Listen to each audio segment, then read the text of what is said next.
আমাদের অনুষ্ঠানে উপস্থিত হয়েছেন অত্র মাদ্রাসার প্রিন্সিপাল মুফতি মাসুদুর রহমান সাহেব দাওয়াত বরকাতুহু। অনুষ্ঠানের পক্ষ থেকে লাল গোলাপ শুভেচ্ছা। আপনাদের সামনে কোরআন কারীম থেকে তেলাওয়াত নিয়ে আসছেন অত্র মাদ্রাসার হিফজ বিভাগের ছাত্র কারি সিয়াম সাফওয়ান। পরবর্তীতে প্রস্তুত থাকবেন সাইম আহমদ।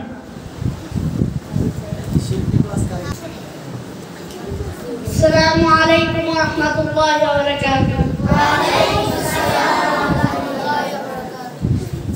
أعوذ بالله من الشيطان الرجيم.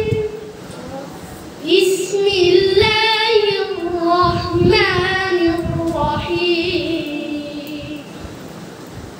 تبارك الذي بيده الملك وهو على كل شيء قدير. الذي خلق الموت والحياة ليبلوكم